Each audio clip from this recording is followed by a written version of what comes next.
మా పొలం ఒడ్ల మీద అయితే ఒక 3 కొబ్బరి చెట్లు అయితే తీసుకొచ్చి పెట్టడం జరిగింది. మా పాప ఫస్ట్ బర్త్డే సందర్భంగా అయితే మా పాపతోని ఒక చెట్టు పెట్టియడం జరిగింది. ఆ ఒక్క చెట్టు మాత్రమే మిగిలింది ఇప్పుడైతే.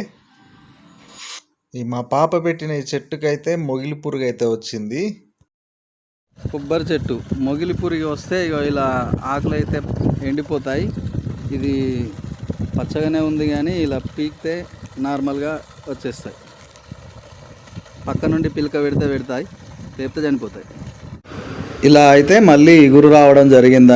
ఈ చెట్టు అయితే బతికింది కానీ మిగిలిన చెట్లతో కంపేర్ చేసుకున్నప్పుడు అయితే చిన్నగా అయితే అయింది. కొన్ని రోజుల తర్వాత ఈ చెట్టు అయితే మళ్ళీ మంచిగా గ్రోత్ అయితే వచ్చింది. ఇలా ఫామ్ ఆయిల్కి ఒక సైడు పొలం ఒడ్డు మీద అయితే పెట్టడం జరిగింది 3 చెట్లని. దీనికైతే మొగిలి పురుగు వచ్చింది, మళ్ళీ కొత్త ఇగురు కూడా రావడం జరిగింది. అందుకే ఇది కొంచెం హైట్ తక్కువ ఉంది ఈ చెట్టుతో పోలిస్తే. దాని పక్కకి ఇంకొక చెట్టు ఉంటే అదైతే ఎండిపోయింది. మాకున్న ఈ వరి పొలం అయితే ఒక్కొక్కటి దగ్గర 2 ఎకరాల చొప్పున ఉంది మడి. ఈ పొలం ఒడ్ల పైన అయితే కొబ్బరి చెట్లు పెడదామనే ఆలోచన అయితే ఉంది. దాని గురించే ఫస్ట్ అయితే ఒక 3 చెట్లను అయితే తీసుకొచ్చి పెట్టడం జరిగింది.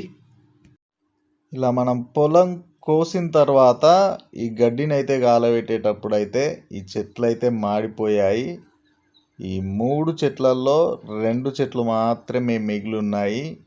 ఈ మా పాప పెట్టిన చెట్టు మొగిలి పురుగు వచ్చినా కానీ దానికి మళ్ళీ కొంచెం దగడు తగిలినా కానీ ఆ చెట్టు అయితే మళ్ళీ బతికింది. ఒక చెట్టు అయితే ఎండిపోయింది మళ్ళీ. ఇంకా ఒకటే చెట్టు మిగిలింది, మా పాప పెట్టిన చెట్టు ఒక్కటి మాత్రమే.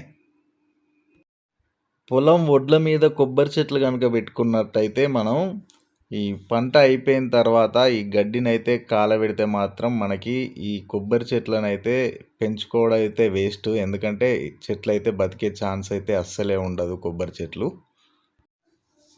ఈ చెట్టు పెట్టి అయితే 3 ఇయర్స్ అయితే దాటిపోయింది. ప్రజెంట్ అయితే ఇలా అయితే ఉంది. ఈ పొలం ఒడ్ల మీద అయితే కొబ్బరి చెట్లు అయితే పెడదాం అనుకుంటున్నాం. ఎలాంటి కొబ్బరి చెట్లు అయితే బెటరు, అలాగే ఇంకా ఎలాంటి ప్రాబ్లమ్స్ వస్తాయో మీలో ఎవరికైనా తెలిస్తే తెలియజేయండి.